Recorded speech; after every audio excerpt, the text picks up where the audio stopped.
Now, the thing that's gone along with it that's maybe not so good is the rest of the recording industry is, rapidly descending into chaos.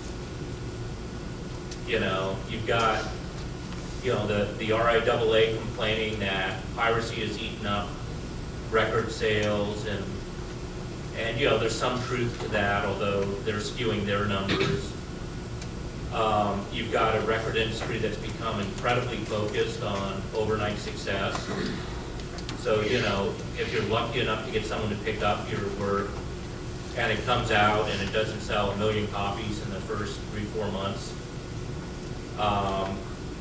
maybe you'll get to play on the next disc, maybe not, but probably you'll get dropped. So the whole economics of things have changed. What's really cool about it from my point of view, which, is this, poor musician who was building tools because I couldn't afford to buy them, is the do-it-yourself stuff's become cheaper and easier than ever, right? The internet, you can sell your own CDs, you can make your own CDs, you can build up a fan base. If you're smart about how you put all these pieces together, you don't need a big record label. The only people who need a big record label are the maybe 300 acts that, are going to actively get pushed. And it may not even be that many. It might be, 2 or 3 per label. So I actually think it's a great time to be in the music business, and it's a great time to be an independent musician because of this technology. You just have to, at the risk of paraphrasing a bad apple, think different. So that stuff's all kind of cool that you can get your stuff out there, and I think exactly where the business is sort of going is back to the future, right?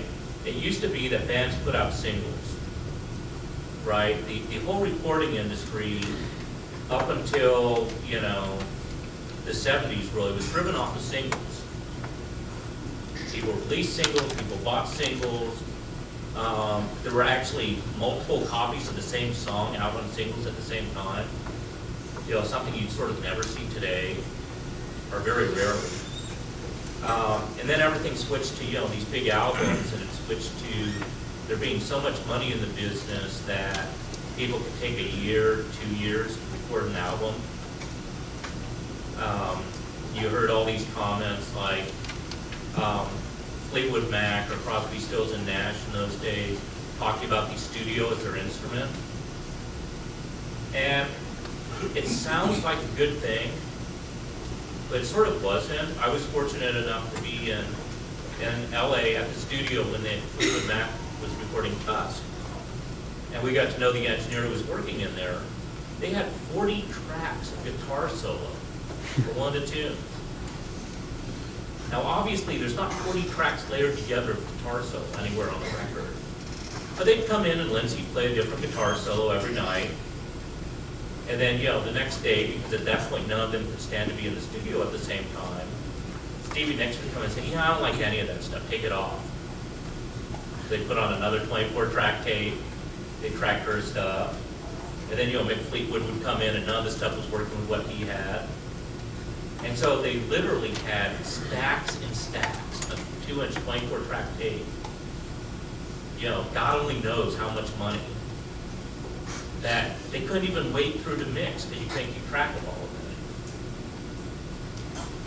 it. So I think the fact that, people, the record business isn't throwing money at people is good, and of course it's a little discipline because people have the computers now, you can do your own stuff, and with the internet, you finally have a good way to distribute stuff. Now, I imagine everyone here has downloaded music off the internet. It's all right, you can admit it. I feel like turning any names.